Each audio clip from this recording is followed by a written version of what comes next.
എല്ലാവർക്കും നമസ്കാരം. ദേവിയുടെ അനുഗ്രഹത്താൽ എല്ലാവർക്കും നന്മയുണ്ടാകട്ടെ എന്ന് ആശംസിച്ചുകൊണ്ട് നമുക്കിന്നത്തെ വീഡിയോ തുടങ്ങാം. ഇന്ന് മധ്യമചരിത്രമാണ് പറയാൻ പോകുന്നത്. സപ്തശതിയിലെ 2-ാമത്തെ അധ്യായം മഹിഷാസുര സൈന്യവധമാണ്. അതിലെ 105-ാമത്തെ ശ്ലോകമായിട്ട് വരുന്നത് ഋഷിരുവാച എന്ന മന്ത്രമാണ്. ഈ 105-ാമത്തെ ശ്ലോകം മധ്യമചരിത്രത്തിലെ 1-ാമത്തെ ശ്ലോകമാണ്. അതിനു മുമ്പ് നമുക്ക് മഹിഷാസുരൻ ആരാണെന്ന് നോക്കാം. വിപ്രചിത്തി എന്ന അസുരൻ്റെ പുത്രിയായിരുന്നു മാഹിഷ്മതി. തപസ് ചെയ്തുകൊണ്ടിരുന്ന സിന്ധുദീപൻ എന്ന മഹർഷിയെ എരുമയുടെ വേഷത്തിൽ ചെന്ന് ഈ മാഹിഷ്മതി ഭയപ്പെടുത്തി. അതിനെ തുടർന്ന് ഈ മഹർഷി മാഹിഷ്മതിയെ നീ എരുമയായി തീരട്ടെ എന്ന് ശപിച്ചു കളഞ്ഞു. ആ ശാപം നിമിത്തം മഹർഷിയായി തീർന്ന അവൾ ഒരു അസുരനെ പ്രസവിക്കാൻ കാരണം എന്ന് പറഞ്ഞാൽ ആ ശാപം നിമിത്തം മഹിഷിയായി തീർന്ന അവൾ ഋഷിയുടെ ശുക്ലം സ്ഖലിച്ചതിനെ പാനം ചെയ്തിട്ട് മഹിഷാസുരനെ പ്രസവിച്ചു എന്നാണ് വരാഹപുരാണത്തിലും ദേവീ ഭാഗവതത്തിലും ഒക്കെ പറഞ്ഞിട്ടുള്ളത്. അപ്പോൾ മഹിഷാസുരൻ്റെ ഉത്പത്തിയെ ഇങ്ങനെയാണ് പറഞ്ഞിരിക്കുന്നത്. നമുക്കിനി 2-ാമത്തെ അധ്യായം, അതായത് മധ്യമചരിത്രത്തിലെ 2-ാം ശ്ലോകം നോക്കാം. 1-ാം ശ്ലോകം ഋഷിരുവാച. ഋഷി പറഞ്ഞു: ദേവാസുരമഭൂദ്യുഗ്ധം പൂർണ്ണമബ്ദശതം പുര മഹിഷേ സുരാണാമധിപേ ദേവാനാം ച പുരന്തരേ. ഋഷി പറഞ്ഞു, പുര പണ്ട്, മഹിഷേ അസുരാണാം മഹിഷൻ അസുരന്മാരുടെയും, പുരന്തരേ ദേവാനാം ച പുരന്തരൻ ഇന്ദ്രനാണ്, ദേവാനാം ദേവന്മാരുടെയും ച യും ഇന്ദ്രൻ ദേവന്മാരുടെയും, അധിപേ അധിപന്മാരായിരിക്കുമ്പോൾ എന്ന് പറഞ്ഞാൽ രാജാക്കന്മാരായിരിക്കുമ്പോൾ, അവരുടെ എല്ലാം നേതാവായിരിക്കുമ്പോൾ, ദേവാസുരം എന്ന് പറഞ്ഞാൽ ദേവന്മാരും അസുരന്മാരും തമ്മിൽ എന്നും ദേവന്മാരെയും അസുരന്മാരെയും സംബന്ധിച്ചത് എന്നും പറയാം, അല്ലെങ്കിൽ അവർ തമ്മിലുള്ളത് എന്നും പറയാം. അബ്ദശതം, അബ്ദം വർഷമാണ്, ശതം 100 വർഷം. പൂർണ്ണം യുദ്ധം അഭൂത്, ഇടവിടാതെ യുദ്ധമുണ്ടായി. പൂർണ്ണം അബ്ദശതം എന്ന് പറഞ്ഞാൽ 100 വർഷം ഇടവിടാതെ യുദ്ധമുണ്ടായി. ഇവിടെ അടുത്ത ശ്ലോകം നോക്കാം നമുക്ക്. 2-ാമത്തെ ശ്ലോകം, അതായത് 107-ാമത്തെ. തത്രാസുരൈർ മഹാവീര്യൈർ ദേവസൈന്യം പരാജിതം ജിത്വാ ച സകലാൻ ദേവാൻ ഇന്ദ്രോ ഭൂൻ മഹിഷാസുരഃ. തത്ര അവിടെ, മഹാവീര്യൈ അസുരൈ മഹാവീരന്മാരായ അതിപരാക്രമികളായ അസുരൈ ഹി അസുരന്മാരാൽ, ദേവസൈന്യം പരാജിതം ദേവകളുടെ സേന പരാജയപ്പെട്ടു, അതായത് തോൽപ്പിക്കപ്പെട്ടു. മഹിഷാസുരഃ മഹിഷാസുരൻ, സകലാൻ ദേവാൻ ജിത്വ, സകലാൻ എന്ന് പറഞ്ഞാൽ സകല ദേവന്മാരെയും ജിത്വ ജയിച്ചിട്ട്, ഇന്ദ്രഃ അഭൂച്ച ഇന്ദ്രനായി ഭവിക്കുകയും ചെയ്തു എന്ന് പറഞ്ഞാൽ സ്വയം ഇന്ദ്രൻ്റെ സ്ഥാനം ഏറ്റെടുത്ത് ഇന്ദ്രനായി അവരോധിച്ചു എന്നർത്ഥം. ആ യുദ്ധത്തിൽ അതിപരാക്രമശാലികളായ അസുരന്മാർ സൈന്യത്തെ തോൽപ്പിച്ച് മഹിഷാസുരൻ സകല ദേവന്മാരെയും ജയിച്ച് ഇന്ദ്രനാണെന്ന് സ്വയം അങ്ങ് അവരോധിച്ചു. അപ്പോൾ ദേവന്മാരുടെ രാജാവാണ് ഇന്ദ്രൻ. ഇനി അടുത്ത ശ്ലോകം നോക്കാം. 108-ാമത്തെ, അതായത് 3-ാമത്തെ ശ്ലോകം. തതപരാജിതാ ദേവാവത്മയോനിം പ്രജാപതിം പുരസ്കൃത്യ ഗതാസ്തത്ര യത്രേശ ഗരുഡധ്വജൗ. തതഃ പരാജിത ദേവാഹ. അനന്തരം തോൽപ്പിക്കപ്പെട്ട, ഈ മഹിഷാസുരനാൽ തോൽപ്പിക്കപ്പെട്ട ദേവകൾ പത്മയോനിം പ്രജാപതിം, പത്മം താമര, പത്മയോനിയിൽ ആരാണിരിക്കുന്നത്? പ്രജാപതിയായ ബ്രഹ്മാവിനെ. ഇവിടെ പത്മയോനിയിൽ ജനിച്ച ബ്രഹ്മാവിനെ മുൻനിർത്തി പുരസ്കൃത്യ, അതായത് പത്മയോനിയിൽ ജനിച്ച ബ്രഹ്മാവിനെ മുൻനിർത്തി, പുരസ്കൃത്യ എന്ന് പറഞ്ഞാൽ മുൻനിർത്തി, എത്ര യാതൊരു ദിക്കിൽ, ഏത് ദിക്കിലാണോ, ഈശ ഗരുഡധ്വജവും, ഈശൻ എന്ന് വിളിക്കുന്നത് ശിവനെയാണ്, ഗരുഡധ്വജൻ അതായത് ഗരുഡൻ കൊടിയായിട്ടുള്ളവൻ, അതായത് വിഷ്ണു, തത്ര ഗതാഹ, തത്ര അവിടെ പോയി. മഹിഷാസുരനാൽ തോൽപ്പിക്കപ്പെട്ട ഈ ദേവന്മാർ ബ്രഹ്മാവിനെ മുൻപിലാക്കിക്കൊണ്ട് എന്ന് പറഞ്ഞാൽ ബ്രഹ്മാവിൻ്റെ നേതൃത്വത്തിൽ എവിടെ പോയി? ശിവനും വിഷ്ണുവും എവിടെ വസിക്കുന്നുവോ അവിടേക്ക് പോയി. അതായത് ബ്രഹ്മാവ് സൃഷ്ടിയുടെ ദേവനാണ്, പാലനം ചെയ്യുന്നവനാണ് വിഷ്ണു, സംഹാരത്തിൻ്റെ ദേവനാണ് ശിവൻ. അങ്ങനെ അവർ ആ മൂവരും കൂടി ഒരുമിച്ച് ബ്രഹ്മാവിൻ്റെ നേതൃത്വത്തിൽ അവർ മൂവരും ഒരുമിച്ച് കൂടി. അടുത്ത ശ്ലോകം. യഥാവൃത്തം ദയോസ്തദ്വൻ മഹിഷാസുരചേഷ്ടിതം ത്രിദശാഹ കഥയാമാസുർദേവാഭിഭവവിസ്തരം. ത്രിദശ ദേവന്മാർ തയോഹോ അവരുടെ അടുക്കൽ യഥാവൃത്തം യാതൊരു പ്രകാരം സംഭവിച്ചുവോ തദ്വത് അപ്രകാരം മഹിഷാസുരചേഷ്ടിതം മഹിഷാസുരൻ്റെ ചേഷ്ടകളെയും ദേവാഭിഭവവിസ്തരം ദേവന്മാർക്കുണ്ടായ വലുതായ തോൽവിയെയും കഥയാമാസുഹു ഈ തോൽവിയെയും പറഞ്ഞു. അതായത് ഈ 3 പേരും കൂടെ ഒരുമിച്ച് ചെന്നിട്ട് അവിടെ ചെന്ന് മഹിഷാസുരൻ്റെ പ്രവൃത്തികളെക്കുറിച്ചും വലുതായ പരാജയത്തെക്കുറിച്ചും, അതായത് അസുരന്മാരാൽ ദേവന്മാർക്കുണ്ടായ പരാജയത്തെക്കുറിച്ചും എപ്രകാരം സംഭവിച്ചുവോ അപ്രകാരം ഈ ശിവൻ്റെയും വിഷ്ണുവിൻ്റെയും മുമ്പിൽ അവതരിപ്പിച്ചു എല്ലാ ദേവന്മാരും കൂടെ ചെന്ന്. ഇനി അടുത്ത ശ്ലോകം. സൂര്യേന്ദ്രാഗ്ന്യനിലേന്ദൂനാം യമസ്യ വരുണസ്യ ച അന്യേഷാൻ ജാതികാരാൻ സ സ്വയമേവാധിതിഷ്ഠതി. സഹ അവൻ, സൂര്യൻ, ഇന്ദ്രൻ, അഗ്നി, അനിലൻ, അനിലൻ കാറ്റാണ് വായു, ഇന്ദു ചന്ദ്രൻ, ഇന്ദൂനാം ഇവരുടെ എല്ലാം, യമസ്യ വരുണസ്യ ച യമൻ്റെയും വരുണൻ്റെയും, യമൻ കാലനാണ്, വരുണൻ സമുദ്രദേവനാണ്, ജലത്തിൻ്റെ അധിപതിയാണ് വരുണൻ്റെയും, അന്യേഷാം ച അന്യേഷാം ച എന്നിവിടെ പറഞ്ഞിരിക്കുന്നത് മറ്റ് ദേവന്മാരെയാണ് പറഞ്ഞിരിക്കുന്നത്. മറ്റു ദേവന്മാരുടെയും, അതായത് ബ്രഹ്മർഷികൾ, അതുപോലെ ഉപദേവതമാരൊക്കെ, അധികാരങ്ങളെ സ്വയമേവ അധിതിഷ്ഠതി താനെ തന്നെ അനുഷ്ഠിക്കുന്നു.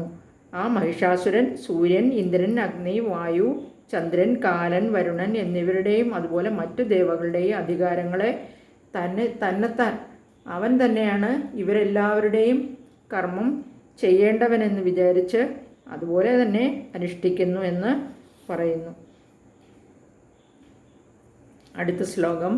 സ്വർഗാം നിരാകൃതാ സർവേ തേന ദേവഗണാ ഭുവി വിചരന്തി യഥാമർത്യാ മഹിഷേണ ദുരാത്മന തേന ദുരാത്മാവായ അവനാൽ, ആ മഹിഷാസുരനാൽ സർവദേവഗണാഹ സകല ദേവഗണങ്ങളും സ്വർഗത്തിൽ നിന്ന് നിരാകൃതാഹ നിരാകരിക്കപ്പെട്ടവരായിട്ട് മർത്യ യഥാ അതുപോലെ മർത്യന്മാരെ പോലെ മനുഷ്യരെ പോലെ ഭൂമിയിൽ വിചരന്തി ചരിക്കുന്നു സഞ്ചരിക്കുന്നു.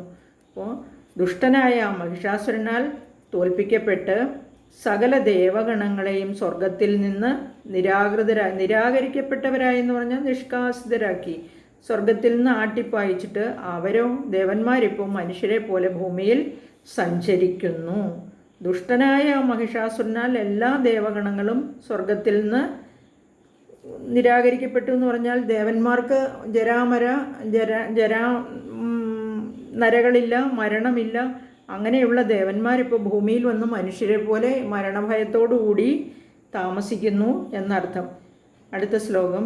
ഏതദ്വക്കഥിതം സർവം അമരാരി വിചേഷ്ടിതം ശരണം ച പ്രപന്നാഹ സ്മോ വധസ്തസ്യ വിചിന്യതാം. ഏതത് അമരാരി വിചേഷ്ടിതം, അമരന്മാരെന്ന് പറഞ്ഞാൽ ദേവന്മാരാണ്. അമരന്മാരുടെ അരിയാണ് അമരാരി, അരി ശത്രു, വിചേഷ്ടിതം. അമരാരി എന്ന് പറഞ്ഞാൽ ഇവിടെ അസുരനാണ്, ഇവിടെ മഹിഷാസുരനാണ്. ഈ അമരാരി വിചേഷ്ടിതം അവൻ്റെ ചേഷ്ടകൾ, പ്രവൃത്തികൾ, സർവം കഥിതം എല്ലാം നിങ്ങളോട് പറഞ്ഞു അല്ലെങ്കിൽ പറയപ്പെട്ടു. ശരണം ച പ്രപന്നാഹ സ്മ ശരണം പ്രാപിക്കുകയും ചെയ്തിരിക്കുന്നു. ഞങ്ങളെല്ലാവരും അവിടുത്തെ ശരണം പ്രാപിക്കുകയും ചെയ്തിരിക്കുന്നു. തസ്യ വധ അവൻ്റെ വധത്തിനെ കുറിച്ച്, അത് വധത്തിനുള്ള ഉപായം വിചിന്യതാം ആലോചിച്ചാലും ഈ മഹിഷാസുരൻ്റെ അഹങ്കാര പ്രവൃത്തികളെല്ലാം നിങ്ങളോട് പറഞ്ഞു. ഞങ്ങൾ നിങ്ങളെ ശരണം പ്രാപിക്കുകയും ചെയ്തിരിക്കുന്നു. അവൻ്റെ വധത്തിനുള്ള മാർഗത്തെക്കുറിച്ച് ആലോചിച്ചാലും, അതായത് വധത്തിനുള്ള ഉപായത്തെക്കുറിച്ച് ആലോചിച്ചാലും, വഹ എന്നിവിടെ ബഹുവചനത്തിൽ പറഞ്ഞിരിക്കുന്നത് ലക്ഷ്മിയോടും പാർവതിയോടും ചേർന്ന ഹരിഹരന്മാരെ ഉദ്ദേശിച്ച്, ഹരിഹരൻ എന്ന് പറഞ്ഞാൽ വിഷ്ണുവിൻ്റെ കൂടെ ലക്ഷ്മിയും അതുപോലെ ശിവൻ്റെ കൂടെ പാർവതിയോടും കൂടി ചേർന്ന രൂപത്തെ ഉദ്ദേശിച്ചാണ് പറഞ്ഞിരിക്കുന്നത്. അതുപോലെ ബ്രഹ്മവിഷ്ണു മഹേശ്വരന്മാരെ ഉദ്ദേശിച്ച് ലക്ഷ്മി, ഇത് തന്നെ പറയുന്നുണ്ട് നമുക്ക്. ലക്ഷ്മിയോടും വിഷ്ണു ലക്ഷ്മിയോടും പാർവതിയോടും കൂടിയാണ് വിഷ്ണു മഹേശ്വരന്മാരെപ്പോഴും കാണപ്പെടുന്നത് എന്ന് പറഞ്ഞിട്ടുണ്ട്.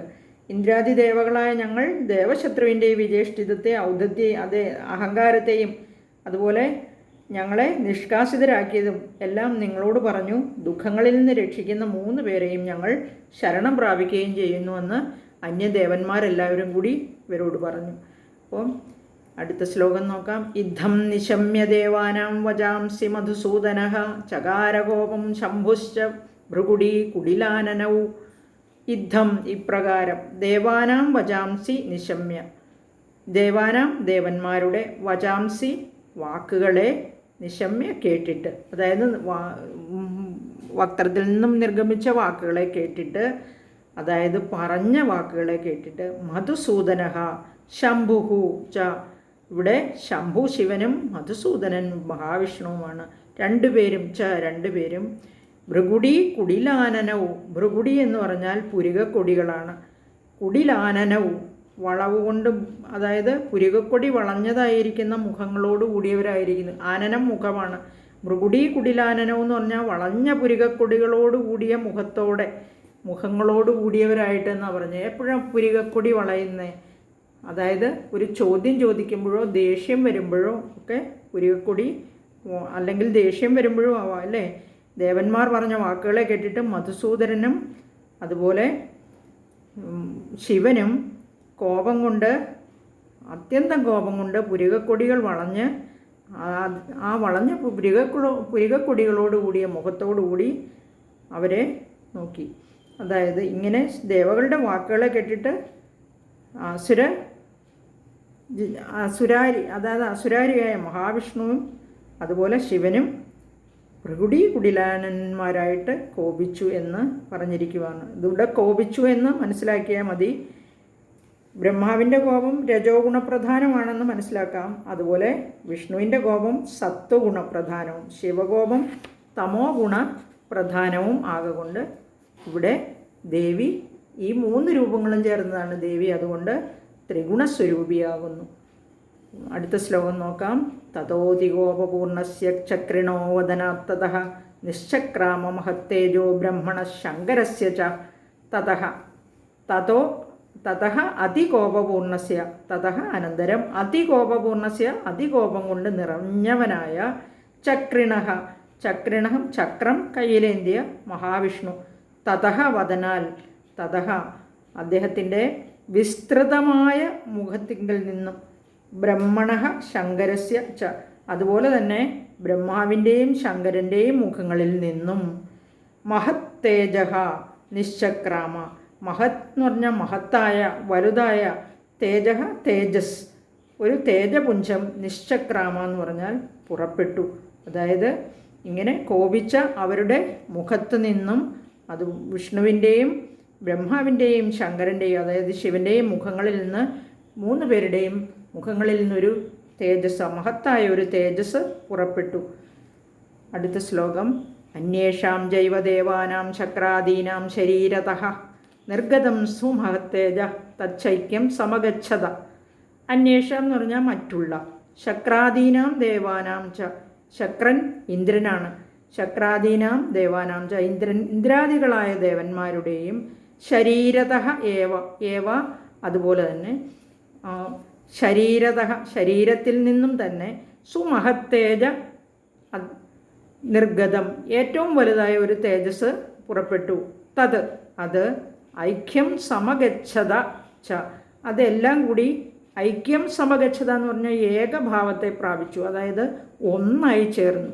ഈ തേജസ്സുകളെല്ലാം കൂടി ഒന്നായി ചേർന്നു. ആദ്യം ബ്രഹ്മാവിൻ്റെയും വിഷ്ണുവിൻ്റെയും ശിവൻ്റെയും മുഖത്ത് നിന്നൊരു മഹത്തായ തേജസ് പുറപ്പെട്ടു. അതുപോലെ തന്നെ അന്യദേവന്മാരുടെ ഇന്ദ്രാദികളായ മറ്റു ദേവന്മാരുടെ ശരീരങ്ങളിൽ നിന്നും ഒരു മഹത്തായ തേജസ് പുറപ്പെട്ട് എല്ലാം കൂടിച്ചേർന്ന് ഒരു ഐക്യഭാവത്തെ പ്രാപിച്ചു എന്ന് അർത്ഥം. അടുത്ത ശ്ലോകം. അതീവ തേജസക്കൂടം ജ്വലന്തമിവ പർവ്വതം ദദൃശുസ്തേ സുരാസ്തത്ര ജ്വാലാവ്യാപ്തദിഗന്ധരം തേ സുരാഹ തത്ര. ആ ദേവകൾ അവിടെ അതീവ അതിശോഭനമായി ജ്വാലാവ്യാപ്ത ദിഗന്ധരം ജ്വാലകളെ കൊണ്ട്, അതായത് വ്യാപ്ത ദിഗന്ധരം ദിക്കുകളെല്ലാം വ്യാപിച്ചിരിക്കുന്ന ശോഭിക്കപ്പെട്ട ജ്വാലകളെ കൊണ്ട് ശോഭിക്കപ്പെട്ട ദിക്കുകളോട് കൂടിയതായത് എന്നും പറയാം.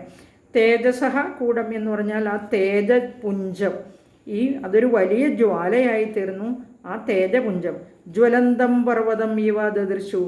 ആ ജ്വാല വളരെ വലിയ ഒരു പർവ്വതം, ഇങ്ങനെ ജ്വലിച്ചുകൊണ്ടിരിക്കുന്ന പർവ്വതം പോലെ കാണപ്പെട്ടു. ദദൃശു കാണപ്പെട്ടു എന്നർത്ഥം. അടുത്ത ശ്ലോകം. അതുലം തത്ര തത്തേജ സർവദേവ ശരീരജം ഏകസ്തം തദഭൂം നാരി വ്യാപ്തലോകത്രയം ദുഷ.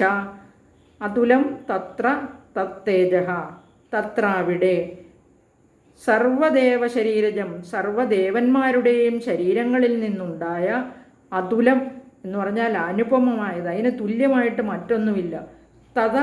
തത്തേജ, ആ തേജസ് ഏകസ്ഥം എന്ന് പറഞ്ഞാൽ ഏകാകാരമായി തീർന്ന്, ഒരൊറ്റ ആകാരമായി തീർന്ന്, തദ്വിഷ അനന്തരം ദീപ്തി കൊണ്ട് പ്രകാശം കൊണ്ട് വ്യാപ്തലോകത്രയം വ്യാപിച്ചിരിക്കുന്ന, അതായത് 3 ലോകത്തിലും വ്യാപിച്ചിരിക്കുന്ന നാരി അഭൂത് നാരിയായി ഭവിച്ചു. ഈ തേജസ് എല്ലാം കൂടി ചേർന്ന് ഒരു ജ്വലിക്കുന്ന പർവ്വതമായിട്ട് കാണപ്പെട്ടു. അതിനുശേഷം അവ 3 ലോകത്തിലും വ്യാപിച്ചിരിക്കുന്ന ഒരു നാരി രൂപം, അതായത് സ്ത്രീ രൂപമായി പരിണമിച്ചു എന്ന് സാരം. ഒരു തോന്നലാണത് അല്ലേ.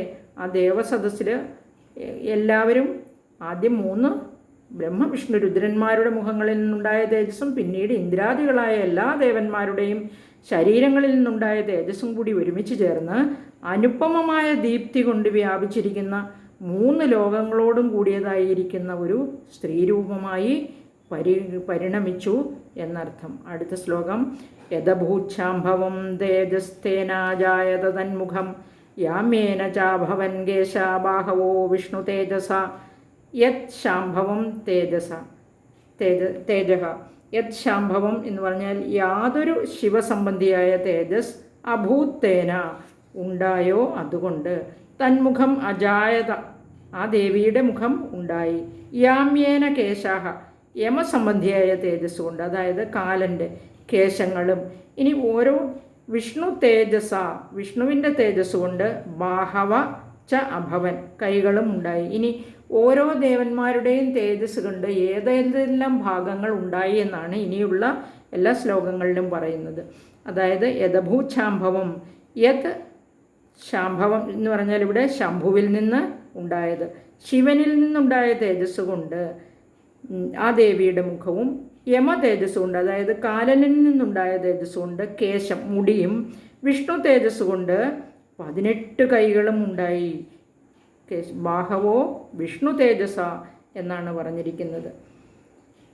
ഇനി ഈ ശംഭു ധവള ശരീരൻ, അതായത് അദ്ദേഹത്തിൻ്റെ തേജസ് കൊണ്ടുണ്ടായിരിക്കുന്ന ദേവിയുടെ മുഖം വെളുത്ത നിറത്തോടു കൂടിയതായിരുന്നു, ധവളം വെളുപ്പാണ്.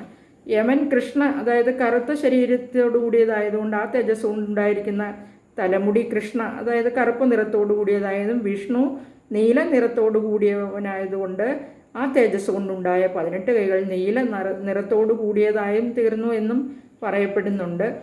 ഇനി അടുത്ത ശ്ലോകം. സൗമ്യേന സ്ഥനയോർ യുഗ്മം മധ്യമൈന്ദ്രേണ ജാഭവത് വാരുണേന ജജംഘോരു നിതംബസ്തേജസാ ഭുവ. സൗമ്യേന എന്ന് ഇവിടെ സൗമ്യേന എന്നാണ് ശ്ലോകത്തിൽ, പക്ഷേ അത് സോമേന, അതായത് സോമൻ ചന്ദ്രനെ സംബന്ധിച്ച തേജസ് കൊണ്ട് എന്നാണ്. സൗമ്യേന സ്തനയോർ, ഇവിടെ സൗമ്യേന മീൻസ് സോമേന, ചന്ദ്രനെ സംബന്ധിച്ച തേജസ് കൊണ്ട്. സ്തനയോഹോ യുഗ്മം, 2 സ്തനങ്ങളും, ദേവിയുടെ 2 സ്തനങ്ങളും. അതുപോലെ ഐന്ദ്രേണ, ഇന്ദ്രനെ സംബന്ധിച്ച തേജസ് കൊണ്ട്. മധ്യം ച, മധ്യപ്രദേശവും. വാരുണേന, വരുണ തേജസ് കൊണ്ട്.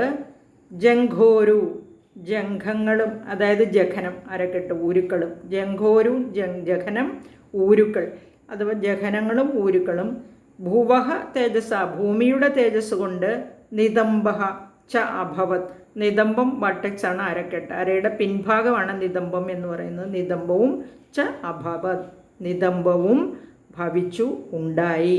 അപ്പം ചന്ദ്ര തേജസ് കൊണ്ട് ദേവിയുടെ 2 സ്ഥാനങ്ങളുണ്ടായി. ഇന്ദ്ര തേജസ് കൊണ്ട് മധ്യപ്രദേശം, അതുപോലെ വരുണ തേജസ് കൊണ്ട് കണങ്കാലുകളും തുടകളും, ഭൂമിയുടെ തേജസ് കൊണ്ട് അരയുടെ പിൻഭാഗവും ഉണ്ടായി എന്നാണ് പറഞ്ഞിരിക്കുന്നത്. അടുത്തത് ബ്രഹ്മണസ്തേജസാപാദൗ തദംഗുല്യോർക്ക തേജസ വസൂനാം ജഗരാംഗുല്യ ഗൗപരേണ ച നാസിക. ബ്രഹ്മണ തേജസ ബ്രഹ്മാവിൻ്റെ തേജസ് കൊണ്ട്, പാദവും ദേവിയുടെ 2 പാദങ്ങളും, അർക്ക തേജസ സൂര്യൻ്റെ തേജസ് കൊണ്ട്, തത് അങ്കുല്യ കാൽവിരലുകളും, വസൂനാം ച അഷ്ടവസുക്കളുടെ തേജസ് കൊണ്ട്, കരാങ്കുല്യ കരം കൈയാണ്, കൈവിരലുകളും അങ്കുലി വിരലുകളാണ്, കൗബരേണ കുബേരൻ്റെ തേജസ് കൊണ്ട്, കുബേരൻ ധനത്തിൻ്റെ ദേവനാണ്, അധിപതിയാണ്, കൗബരേണ കുബേരൻ്റെ തേജസ് കൊണ്ട്, നാസിക ച അഭൂത് നാസിക മൂക്കാണ്, നാസികയും ഉണ്ടായി എന്നർത്ഥം. ഇന്ന് ഇത്രയും മതി. അടുത്ത ശ്ലോകം മുതൽ അടുത്ത വീഡിയോയിൽ പറയാം. എല്ലാവർക്കും നമസ്കാരം. വീണ്ടും ഒരു നല്ല ദിവസം ആശംസിക്കുന്നു. എല്ലാവർക്കും നന്മയുണ്ടാകട്ടെ ദേവിയുടെ അനുഗ്രഹത്താൽ. നന്ദി, നമസ്കാരം.